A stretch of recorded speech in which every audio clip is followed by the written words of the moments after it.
Launching this episode, let me just start off by saying there's a lot more things wrong than just 5 things with James Gunn's Superman. But in order to get through it and keep the length to a bit of a throwaway entertainment size, we've restricted it down to just 5 things. Considerably. This is the Koppaverse, I'm Koppa, in this universe, and in this episode, it's all about James Gunn's Superman.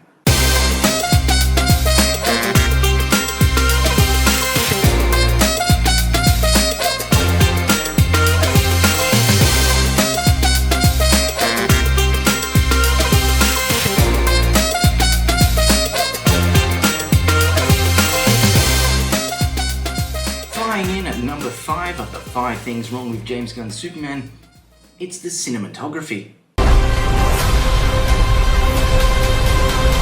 A number of shots from the TV spots and trailers so far seem more than just odd.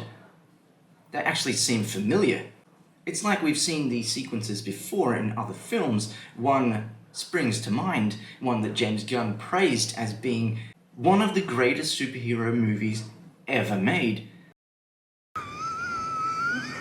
The Flash film was many things, but greatest film ever made was not one of them. Like many things in this inverted timeline we're currently experiencing, statements like that from James Gunn have to be inverted. One of their great means of operation, modus operandi, is to invert everything. One of the great forces that worship these archons within human society, what we call Satanism, use inversion as part of its symbolism. The Flash film was an abhorrent nightmare. And this is where Superman and the Flash meet. Henry Braham is no stranger to the business. Braham is responsible for the cinematography on the Superman film, James Gunn's Superman film. His previous work includes Guardians of the Galaxy 2, The Suicide Squad, Guardians of the Galaxy 3, and the previously mentioned The Flash. It seems Henry is James Gunn's go-to guy, which does explain all of this.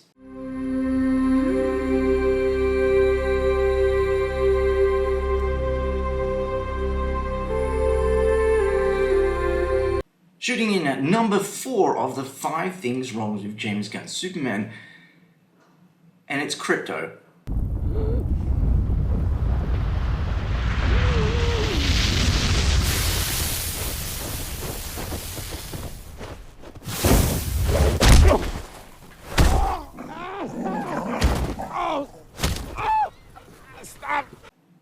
Now, I'm well aware that this is probably more a controversial take. I myself have 2 dogs, I love dogs, but just not this. Krypto! You brought that dog, man!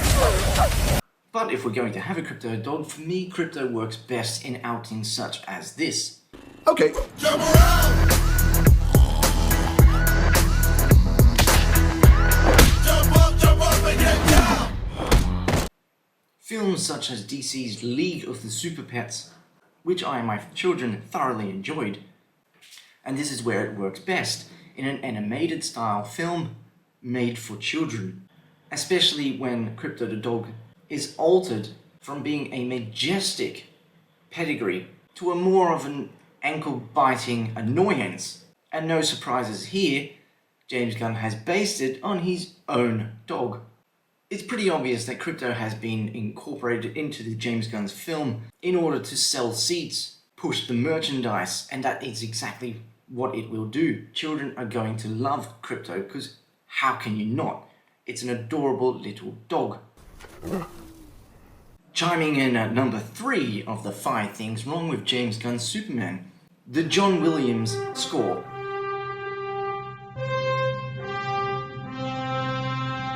Possibly one of the most recognized themes ever created, John Williams' Superman theme. It is timeless, it is a classic, and here with James Gunn's Superman, it is terribly out of place. The John Williams score belongs to the Richard Donner, Christopher Reeves Superman films. That's it. With exception to Superman Returns, as that was a direct sequel to the Christopher Reeves Richard Donner films. Superman Returns didn't soar at the cinemas, it didn't manage to break the box office, despite leaning very heavily on the nostalgia, which is what DC and Warner Brothers tend to do a lot.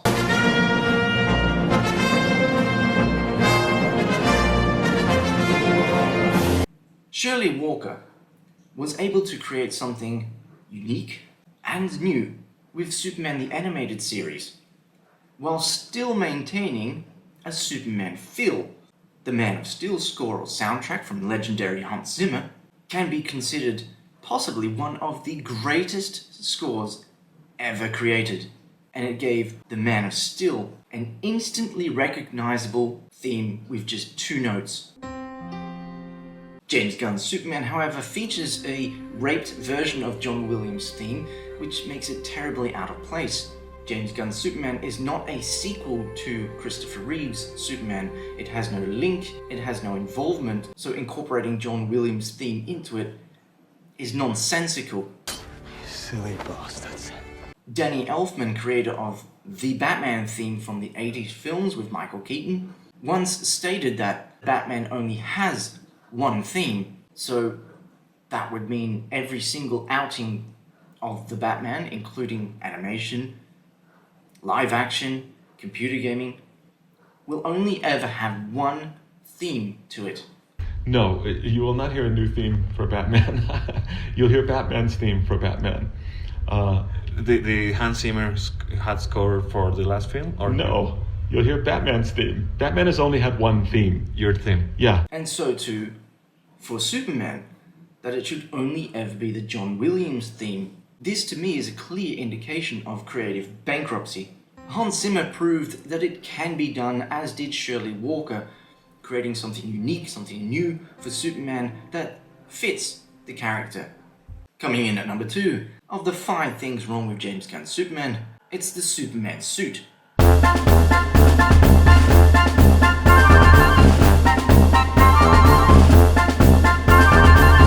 Starting with, of course, the underpants on the outside of the suit. All right, well, I'm going to try, we'll do one version where we try both trunks and not trunks. I went in with David, he tried in not trunks, and he tried in trunks. And I still was going to go with not trunks. And then you said, well, you wanted trunks. In one way, I don't really have an issue with it. It is stupid. It always has been stupid. There's no real argument for having underpants on the outside of your suit. Now, whether the statement that it was based on wrestling or it had to do with the printing colors back in the day, it doesn't really matter. It boils down to having underpants on the outside of your suit or uniform is ridiculous. Very good. Carry on. The entire suit is ill-fitting, it's loose, it doesn't show his physique. David Cornsweet apparently got very much into shape for this role, getting the old Disney Marvel diet of steroids and carbs.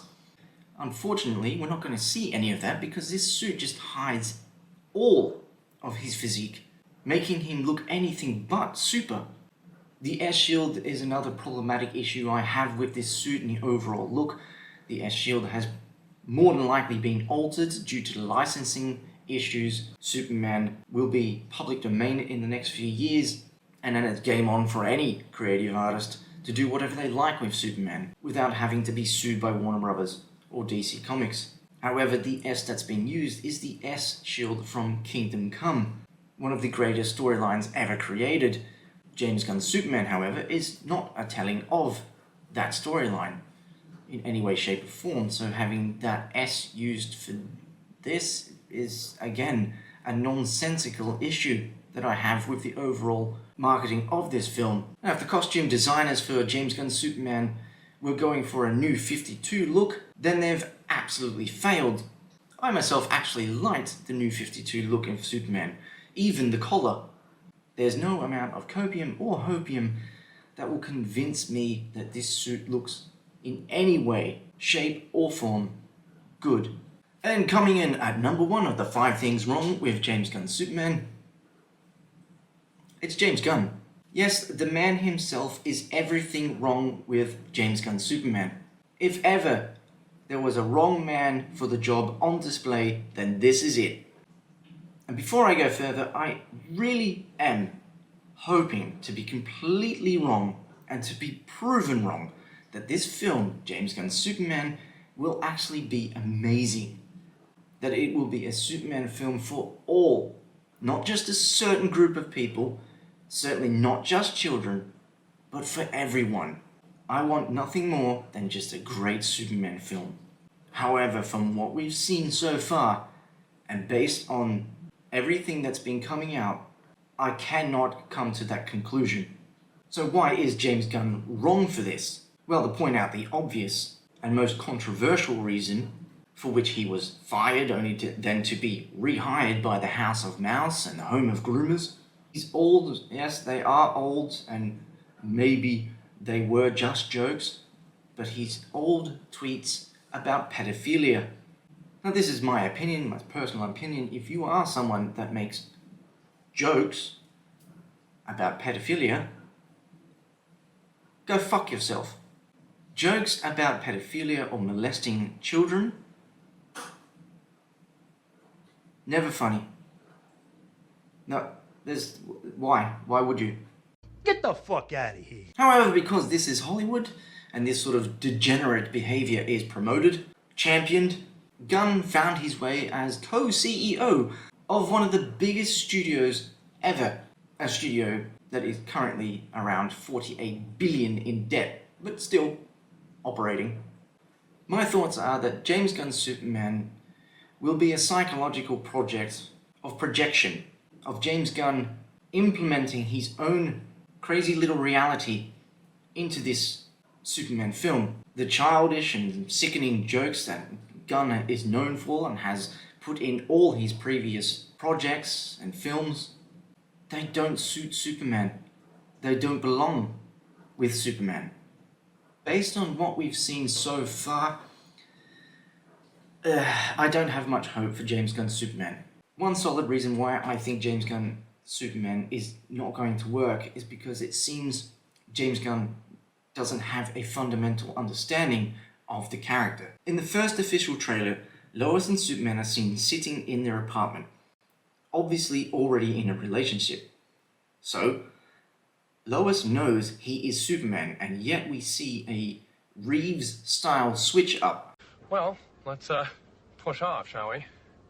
I better get a coat. It might be kind of cold up. No, I mean, I need a person to fix my hair and some blush on.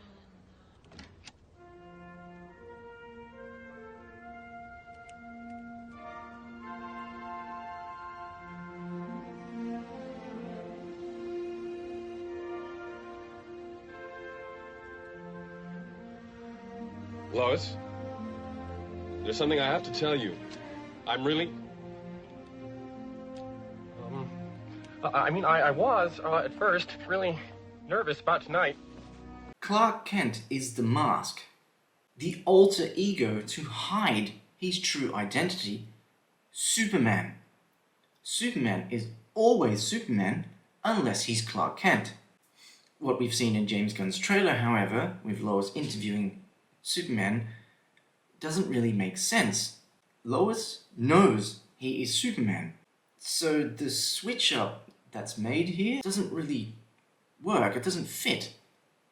And what convinces me the most that James Gunn does not understand Superman and is absolutely the wrong man for this job is this. People were going to die! Superman would never, ever yell at Lois. Ever. Would never happen. It just wouldn't. You do is yell at each other. So we can only hope that the film is going to be great, and I will be proven wrong, that all my problems I have, and these are just the top 5, mind you, there's plenty more, but again, to keep it edited down to a consumable length, I've stuck to 5. But hopefully I'll be wrong, and James Gunn can prove everyone wrong and actually deliver a good Superman film. I have doubts. Well, that's it for this episode. If you've liked what you've seen, hit the like button, subscribe, share. Everything is greatly appreciated. Value for value. If you haven't liked what you've seen, I thank you for your hate watch. You'll see me in the next episode.